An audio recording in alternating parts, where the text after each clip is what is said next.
Alors l'ASSOCEM, c'est l'association des wedding planners, des wedding designers et des officiants de cérémonie. À la base, c'était l'association des wedding planners, mais le métier ayant évolué, on a aussi ouvert à ces deux autres métiers-là.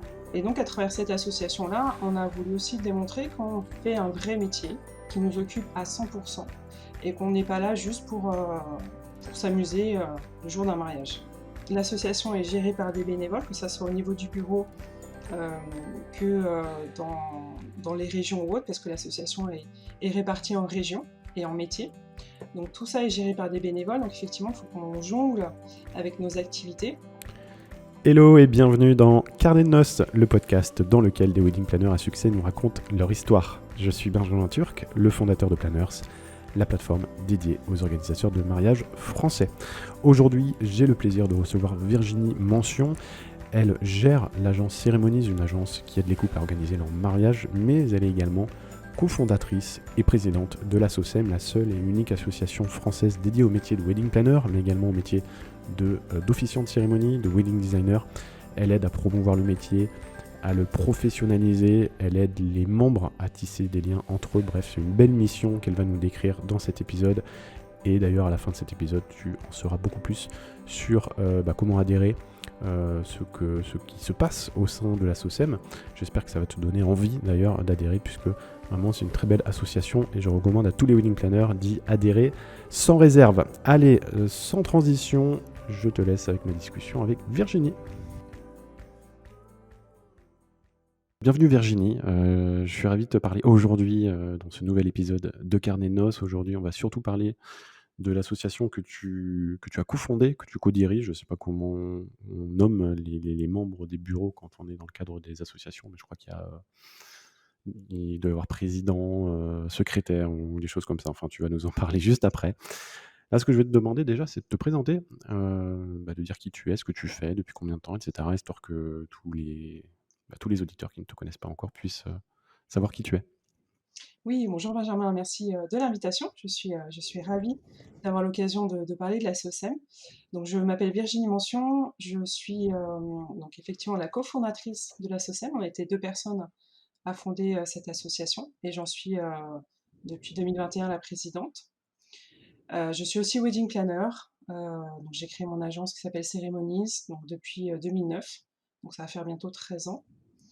Euh, donc voilà pour la présentation. Et je suis aussi la cofondatrice de l'école de formation au métier du mariage, donc qui est dans la continuité de la SOCEM, une école qui propose des formations pour toujours professionnaliser le métier. D'accord, donc oui, parce que j'ai vu sur le site de l'ASSOCEM que vous proposez des formations, mais c'est via cet organisme-là. C'est un peu séparé. C'est quoi, ces deux entités séparées Oui, oui, on mais a au fait. final, Ouais, c'est ça. comment t'es venue l'idée de créer cette association? Alors, ça m'est venu, donc je disais tout à l'heure, j'ai cofondé, donc on est deux à avoir fondé cette association avec Anne-Claire Couillard. Et en fait, on s'est rencontrés avec Anne-Claire au tout début, on s'est lancé. Je crois que ça devait être en 2008 ou en 2009. Et donc, on était toutes les deux en phase de démarrage et on se voyait régulièrement dans des cafés pour échanger sur comment est-ce qu'on fait, comment est-ce qu'on se lance, etc. Et on trouvait ça vraiment sympa et on trouvait que ce côté manquait au métier. Il n'y avait pas vraiment d'association qui réunissait les personnes. Et donc, on a créé cette association pour pouvoir se réunir tous ensemble parce que on est souvent seul à travailler au sein de nos agences et du coup, c'est aussi sympa de rencontrer d'autres personnes qui rencontrent les mêmes problématiques que nous. Et puis aussi, l'autre enjeu, c'était de professionnaliser le métier parce que c'est un métier qui est encore récent aujourd'hui, même s'il a un peu plus de 10 ans, puisque les premières agences ont apparu vers les années 2000. Ça reste quand même un métier jeune et à l'époque où nous on s'est lancé avec Anne-Claire, on rencontrait encore des difficultés dans le sens où on ne prenait pas notre métier au sérieux. Et donc à travers cette association-là, on a voulu aussi démontrer qu'on fait un vrai métier qui nous occupe à 100% et qu'on n'est pas là juste pour s'amuser le jour d'un mariage. D'accord, donc il y avait vraiment ce besoin de lien et de professionnalisation. Euh, J'imagine qu'en 10 ans, et toi, tu es aux premières loges aussi, pour avoir vu comme ça le métier qui a qui a évolué, hein. Tu l'as dit, c'est de moins en moins jeune, entre guillemets. C'est un métier qui se professionnalise et sûrement un peu grâce à vous. Mais est-ce que vraiment tu as l'impression d'être témoin de gros changements ou ça s'est fait vraiment de manière assez graduelle? Est-ce que tu as vu un gap vraiment dans la manière même dont les clients et les prestataires aussi? Parce que c'est vrai que dans un précédent épisode, on a parlé aussi du fait que beaucoup de prestataires ont une mauvaise image et ne veulent pas travailler forcément avec des organisateurs ou des organisatrices de mariage parce que, bah, ils ont eu, peut-être quelques mauvaises expériences par le passé ou parce qu'ils ont des a priori peut-être sur le métier aussi. Est-ce que toi, depuis les 13 ans que tu fais ce métier, les 10 ans que tu es du coup à la tête de la SOCEM, est-ce qu'il y a eu des grandes phases ou des grandes tendances ou est-ce que vraiment entre le moment où vous vous êtes lancé et avez lancé l'association et maintenant, est-ce que vraiment ça s'est fait de manière assez graduelle ou est-ce que tu as senti vraiment peut-être une accélération ou quelque chose comme ça? Alors ça s'est plutôt fait de manière graduelle, on va dire. Déjà le fait que le métier soit reconnu auprès du grand public, donc des futurs mariés, ça s'est fait vraiment graduellement et là on a senti une accélération quand même du coup depuis, 2-3 ans où les médias en parlent vraiment de plus en plus. On a de plus en plus de Mmh. documentaires sur le métier et donc grâce aux médias, on a senti quand même un gap ces 2-3 dernières années et encore plus aussi avec la Covid. Mais c'est vrai que tout ça s'est fait de manière, graduelle parce que voilà, il faut, aussi que, enfin, c'est un métier de service. En France, on n'a pas encore cet automatisme, on n'a pas encore cette envie de faire appel à quelqu'un pour organiser un mariage ou pour autre chose, hein. Et du coup, c'est vrai que, il faut que ça rentre aussi dans les mœurs des Français, de se dire: «On se marie, on va faire appel à un wedding planner». Donc ça s'est fait graduellement, effectivement. Vous, c'est quoi comment dire? Vos armes en fait pour, justement, aller parler du métier, pour, faire en sorte que ça se professionnalise? Heu, enfin, c'est quoi, voilà, quelles sont vos armes pour ça? Comment est-ce que vous vous y prenez? Alors, on a différents axes. Déjà, on essaie de communiquer un maximum auprès des médias. Et puis le fait aussi, d'adhérer à l'association, donc on a mis en place des critères d'adhésion, qui pour nous, enfin, permettent en tout cas de montrer qu'il y a des vrais professionnels, puisqu'il faut, pour adhérer, il faut montrer des conditions générales de vente, des devis types, enfin voilà, des documents professionnels. Une assurance responsabilité civile professionnelle. Alors c'est peut-être bête à dire, mais j'ai entendu plusieurs fois des personnes qui n'avaient pas d'assurance professionnelle. Donc pour moi, enfin voilà, il faut avoir un package global de documents qui vont montrer qu'on est professionnel. Donc déjà ça, le fait de demander ces pièces-là, bah, ça fait aussi penser à certaines personnes. Du coup, enfin, ça leur met la puce à l'oreille aussi par rapport à ça. Ils se disent: «OK, il faut que j'ai des CGV, béton, il faut que j'ai, une assurance pro» et cetera et cetera. Donc on va professionnaliser, le métier en ce sens-là. Hem et puis voilà, et puis c'est aussi, on incite nos membres à se former. Alors c'est pas forcément se former au métier du mariage, hein, ça peut être se former aussi dans d'autres métiers. En tant que wedding planner, on est aussi amené à devoir connaître tous les autres métiers. Donc ça peut être se former à l'œnologie, par exemple, se former à je sais pas, à la communication digitale, enfin voilà, se former régulièrement pour continuer à progresser et à se professionnaliser. Donc là, j'imagine que les membres, payent une adhésion quand ils vous rejoignent. Mmh. Déjà, comment est-ce qu'on adhère et comment est-ce qu'est géré justement la cotisation des membres? Alors pour adhérer, en fait, tout se fait en ligne sur notre site internet. On a mis en place des formulaires, qui se trouvent sur le site, donc on peut télécharger tous les documents sur ces formulaires-là. On a des frais de dossier qui sont de 50 € pour, pouvoir étudier, le dossier et ensuite la cotisation est de 100 € à l'année, donc du mois de janvier jusqu'au mois de décembre, et quand on adhère en cours d'année, cette cotisation est calculée au prorata. Et donc nous, D'accord. après, ces adhésions-là, enfin ces cotisations-là, donc c'est ce qui nous sert ensuite à alimenter la communication, donc à travers les médias, le site internet, etc. Comment tu t'y prends pour communiquer auprès des médias? Parce que c'est vrai que les médias, ils sont souvent vus comme des grosses boîtes noires, pouvoir accéder à des journalistes ou autres pour faire des relations presse, c'est toujours compliqué, enfin, c'est ce qu'on entend. Mmh. Comment est-ce que vous vous y prenez, vous, justement? Et en plus, si ça fait 3 ans que les médias s'y intéressent, c'est peut-être alors je dis pas que c'est plus simple, ou peut-être que vous aussi, vous avez favorisé aussi cette tendance-là, mais comment est-ce que tu t'y prends concrètement? Alors déjà, on a une bonne base de données de médias et puis on fait aussi appel à des agences de communication qui sont spécialisées dans les RP, qui nous aident aussi, à pouvoir intégrer et à pouvoir, accéder à ces médias-là. Et toi, du coup, dans l'organisation aussi de ton activité, est-ce que tu as pas trop de mal à gérer, le quotidien entre ton agence et la SOCEM? J'imagine que ça te prend du temps? Oui, ça prend du temps. Alors effectivement, donc je tiens à signaler que l'association est gérée par des bénévoles, que ça soit au niveau du bureau, que, dans les régions ou autres, parce que l'association est répartie en régions et en métiers. Donc tout ça est géré par des bénévoles, donc effectivement, il faut qu'on jongle avec nos activités et donc effectivement, il y a des périodes où c'est un peu dur, par exemple, pendant l'été, où là, c'est vraiment la grosse, grosse saison. Là, effectivement, on laisse un peu de côté parfois la SOCEM, on met entre guillemets, toutes les réunions et cetera, pour pouvoir se consacrer à nos activités. D'accord, donc c'est vrai que c'est plus, ouais, il faut jongler entre les périodes de haute et basse saison C'est ça. et peut-être plus s'occuper de la SOCEM en hiver. Les membres, parce que tu as parlé, c'est vrai au début, j'ai noté que vous avez aussi fait ça pour que, tous les wedding planners puissent échanger entre eux. Comment est-ce que comment est-ce que vous favorisez, pardon, tous ces échanges entre les membres? Est-ce qu'il y a des bon, tu m'as parlé aussi un peu d'événements, avant qu'on enregistre, donc j'imagine que c'est ce que tu vas me répondre, mais voilà, comment est-ce que les membres peuvent, communiquer entre eux une fois qu'ils ont rejoint l'association? Alors, on a différents événements. Donc comme je disais, l'association est répartie en régions, donc on a, de mémoire, on a 12 régions, qui sont, couvertes par la SOCEM. Et on organise donc régulièrement des rencontres physiques. Donc là, on s'était un petit peu mis, entre parenthèses là depuis ces derniers mois, mais on a repris.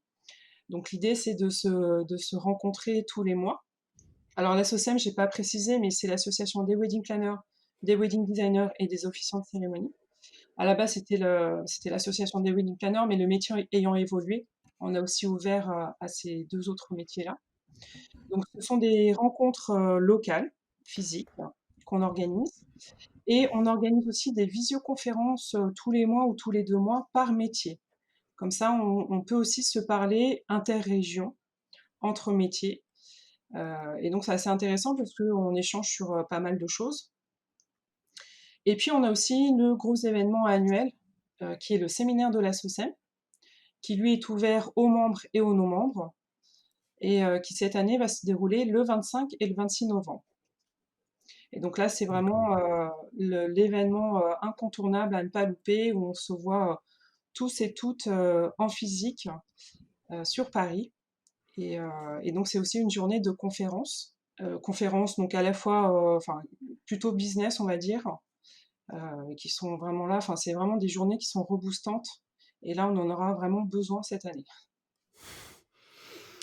Et donc en fait, tous les mois en région, c'est pour tous les membres qui sont dans la région précisément, et tous les 2 mois, tu as dit que c'était plutôt, par métier? Non par métier, c'est tous les mois aussi. Tous les mois aussi? Ouais.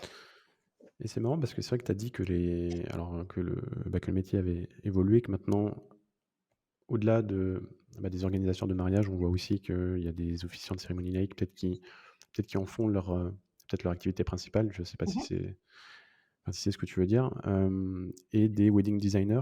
Ça, c'est quelque chose aussi, c'est une grande tendance. Je veux dire, est-ce qu'avant, tu avais des wedding planners qui faisaient aussi officiants? Maintenant, est-ce qu'il y a de plus en plus d'officiants qui en font leur activité principale et qui peuvent vivre uniquement de leur activité d'officiant de cérémonie laïque? Ou je me trompe complètement? Alors non, oui, on a effectivement parmi nos membres des officiants qui sont purs officiants. Effectivement, on a aussi des designers qui sont purs designers, et puis après on a aussi les wedding planners qui sont également officiants ou et également wedding designers. Et au niveau justement là, du fait de rejoindre votre association, est-ce que c'est aussi un accélérateur business? Est-ce qu'il y a des parce que je vois aussi que vous avez, enfin sur votre site, là j'y suis allé tout à l'heure, j'ai vu que vous aviez des partenariats peut-être avec des prestataires, ou est-ce qu'il y a des avantages aussi autres que le réseau, venir et adhérer à la SOCEM?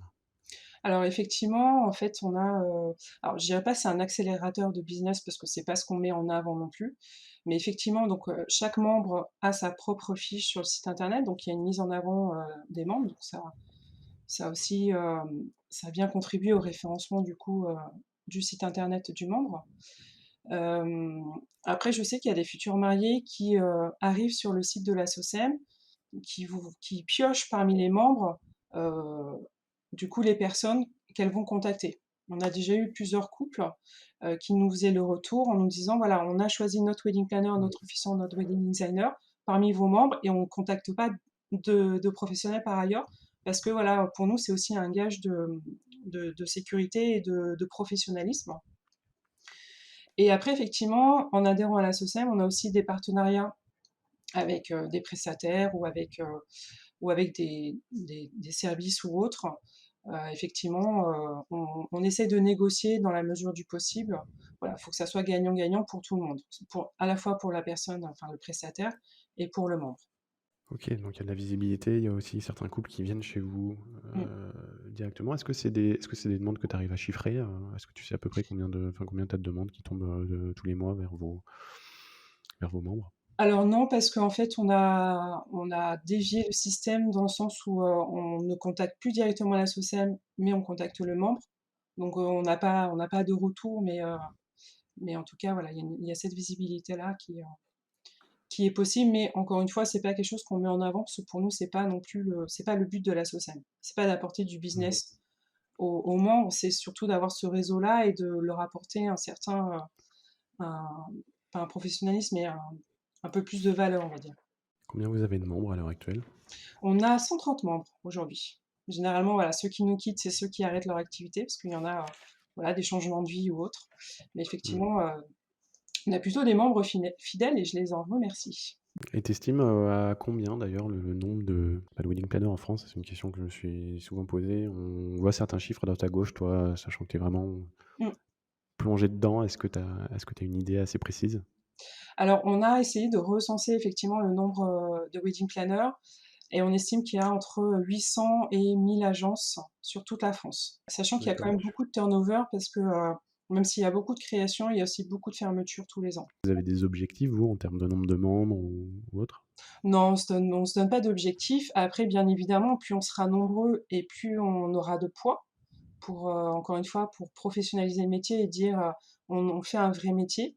Et d'ailleurs, on l'a ressenti pendant la crise, sanitaire où, on a mené des actions et on a notamment, envoyé des courriers auprès du gouvernement, alors à l'époque, on était moins de 100 et forcément, enfin même 130, c'est pas assez pour, taper du poing sur la table, de Bercy et de dire on a besoin d'aide. Donc encore une fois, voilà, c'est un message qu'on a fait passer pendant la crise et c'est ce qu'on continue à faire passer parce qu'on ne sait pas de quoi l'avenir sera fait. Donc plus on sera nombreux et plus on aura de poids en cas de souci et plus on sera pris au sérieux aussi auprès de tout un chacun. Au niveau aussi du gouvernement, j'imagine qu'il y a enfin, que vous avez peut-être des recommandations par rapport au fait que le métier est peut-être pas assez reconnu, même d'un point de vue formation. Est-ce que c'est quelque chose aussi que vous cherchez à développer, comment dire? Le fait que les diplômes soient reconnus Oui. par l'État, Alors, ouais? ouais, ouais, effectivement, donc avec l'école de formation, le FMM, on a justement obtenu en 2019 un titre reconnu d'État. Donc la formation qu'on donne, qui s'appelle enfin, formation Wedding Planner, est reconnue d'État. Donc ça, c'était vraiment un premier pas du coup pour la reconnaissance du métier, parce que si la formation est reconnue, ça veut dire que quelque part, euh, le métier commence à être reconnu et valorisé. Mmh. Donc ça, c'est important. Et donc on est aussi en train de faire toutes ces démarches-là pour le métier d'officiant et pour le métier de wedding designer. Et vous êtes les seuls en France d'ailleurs à avoir cette reconnaissance-là, ou il y en a d'autres? Alors, on est les seuls à avoir cette reconnaissance de ce niveau-là, parce que c'est un niveau, ce qu'on appelle un titre 6, donc c'est un niveau bac+3, bac+4. Donc ça, oui, on est les seuls D'accord. sur ce niveau-là.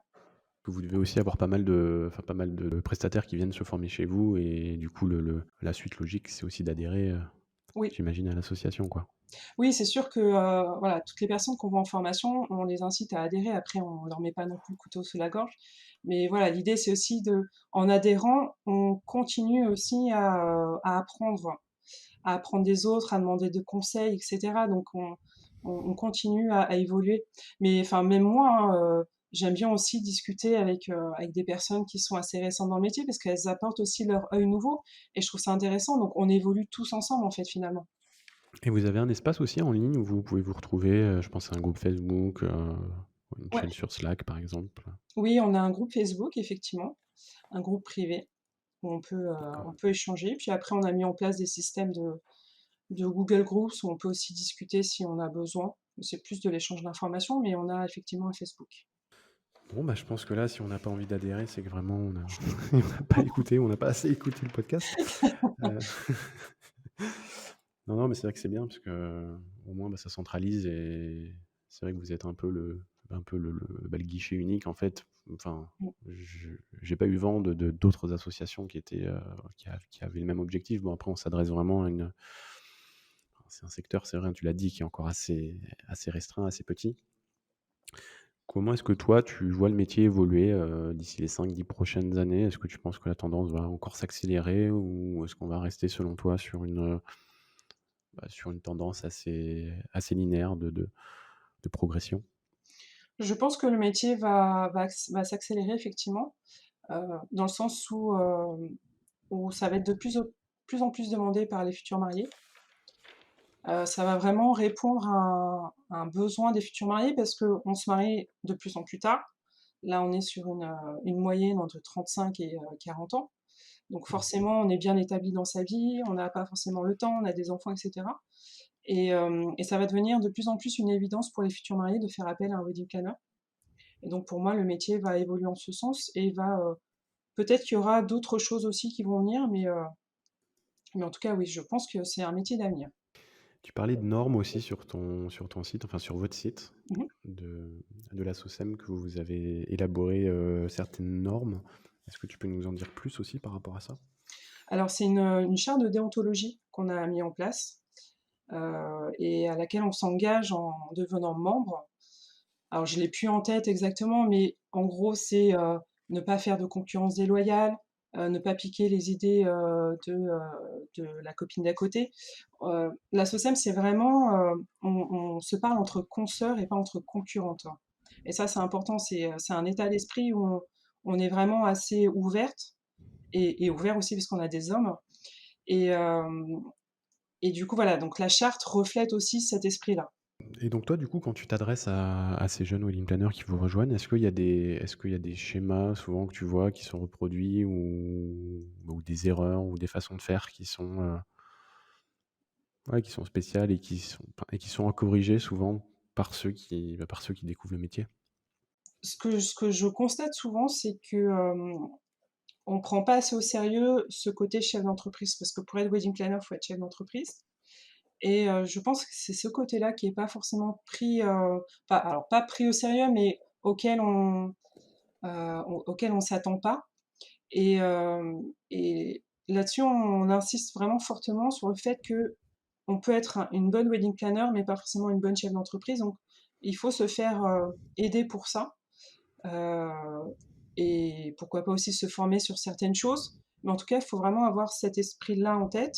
Et du coup, je sais que du coup, c'est ce qui fait aussi que certaines agences ferment parce qu'elles n'avaient pas, pensaient pas que c'était aussi exigeant en termes de gestion d'entreprise et autres. Et ça cause souvent des fermetures. Oui, puis c'est vrai qu'on est dans un métier qui est très chronophage. Mm, Sur un mariage, on peut perdre beaucoup de temps. Enfin, c'est pas perdre du temps, mais si on peut y passer beaucoup de temps, après, il faut bien savoir chiffrer, il faut bien savoir suivre aussi exactement. ces demandes, etc. Et oui, ça, je te suis complètement là-dessus. Mais je pense que c'est valable aussi dans beaucoup d'activités où c'est vrai qu'on a trop tendance, quand c'est facile hein, de se lancer, Mm, on a trop tendance à oublier ce côté-là. Et justement, si c'est facile de se lancer, on est souvent jamais les seuls. ouais. Mais bon, au moins ceux qui restent quelques années, on sait que, bah, voilà, généralement, on sait que derrière, il y a ce qu'il faut. D'ailleurs, vous, chez vous, vous avez peut-être beaucoup plus d'agences qui ont 3 ou 4 ans Oui, plutôt que des agences qui c'est ça. débutent, j'imagine. Ouais, ouais, tout à fait. Et donc, tu m'as parlé de conférences business d'ailleurs à votre séminaire là, de cette année, le 25-26 novembre. Est-ce que tu as déjà les thèmes qui seront abordés? Alors oui, alors la journée conférence ouverte aux non-membres, pardon, c'est celle du 26 novembre. Alors on aura une conférence qui va être axée sur comment concilier sa vie perso et sa vie professionnelle. Voilà, pour essayer en tout cas de trouver le bon équilibre. On aura aussi une conférence sur l'art de vivre à la française, donc ramené au mariage. Donc c'est assez intéressant de connaître un petit peu les coutumes, les traditions, pour ensuite pouvoir bien les interpréter quand on est avec des clients. Et la troisième conférence, c'est sur... oui, ça y est, j'avais oublié. C'est sur, pardon, comment bien se vendre et en tout cas comment ne pas rougir quand on annonce ses tarifs à ses clients. D'accord. Bon, bah, il y aura un peu pour tous les goûts.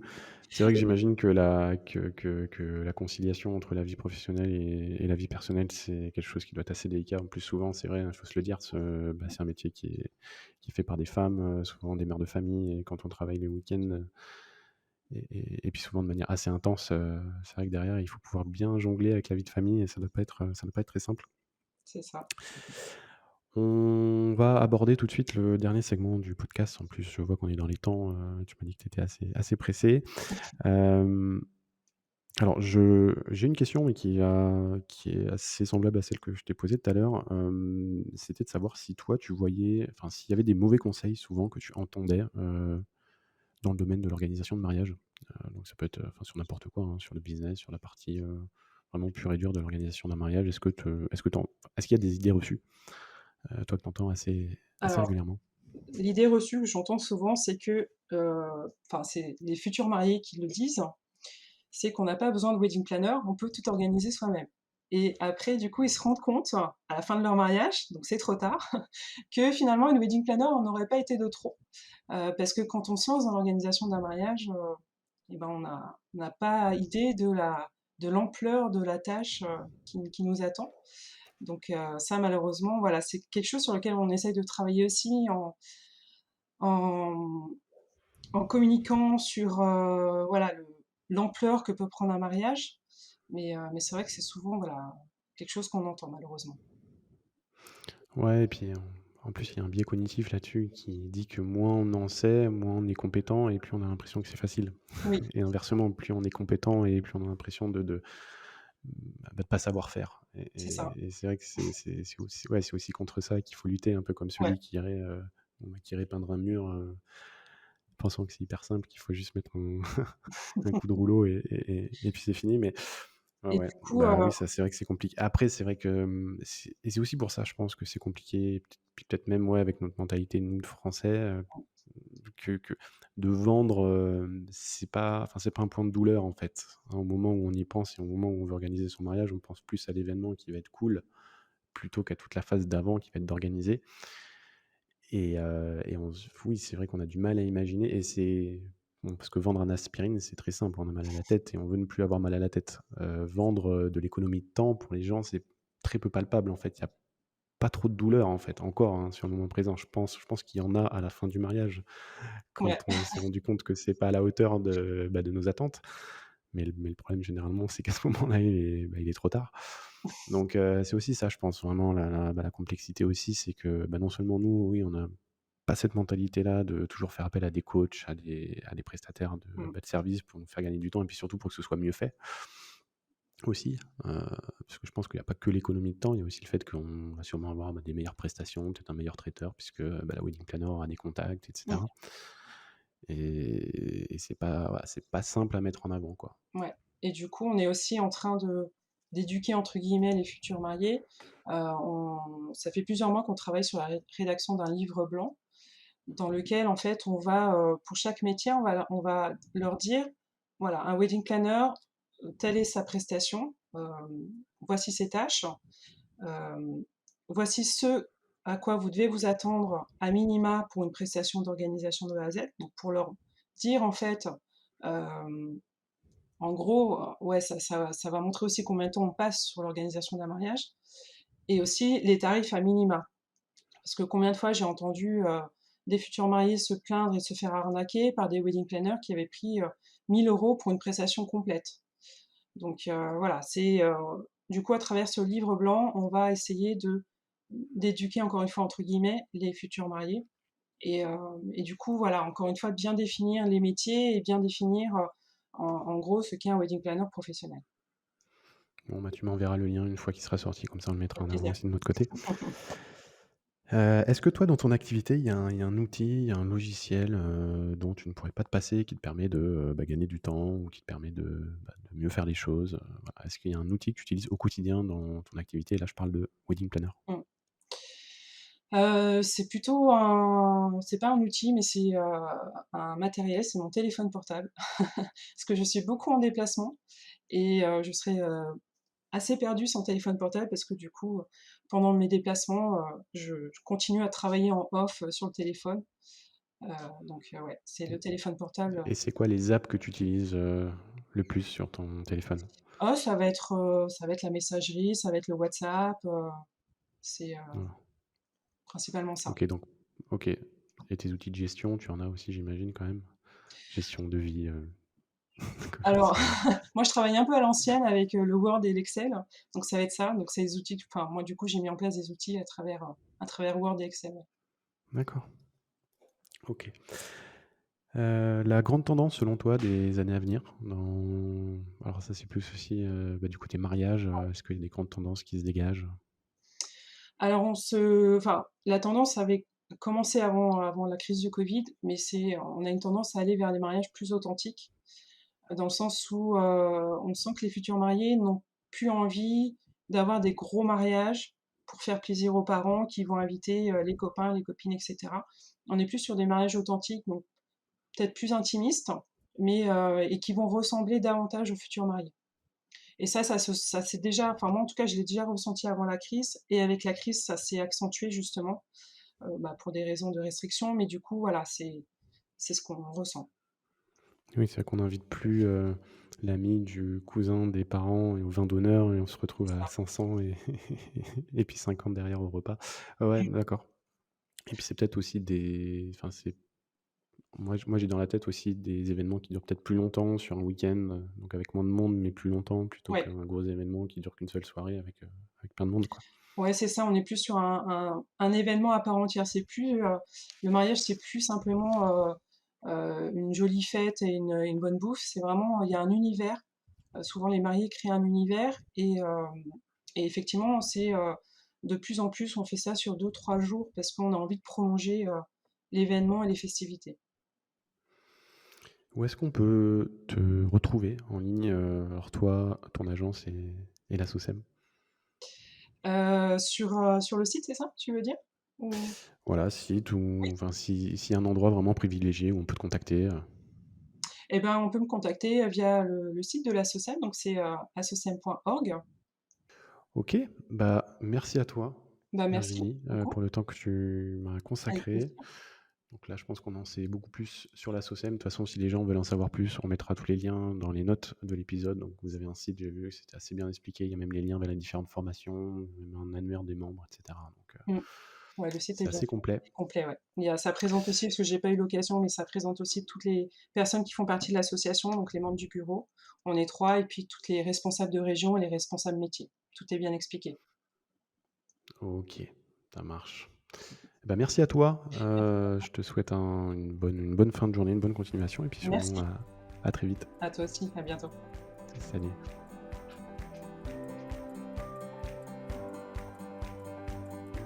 Ça y est, c'est la fin de cet épisode. Merci de l'avoir écouté jusqu'au bout et surtout j'espère qu'il t'aura plu. Pour nous pousser à continuer l'aventure et à diffuser notre message à toujours plus de personnes, nous avons besoin de ta contribution. Pour cela, il te suffit de prendre 2 minutes pour te connecter à ta plateforme d'écoute préférée afin de nous laisser ton avis sur le podcast et 5 étoiles de préférence. C'est très simple et surtout ça nous aidera beaucoup. Et enfin, n'oublie pas, si tu es wedding planner, tu as encore la possibilité de créer gratuitement ton compte sur planners.fr. Profites-en vite avant que l'accès ne devienne payant. Et quant à moi, je te laisse et je te dis à très vite pour un prochain épisode. Ciao ciao.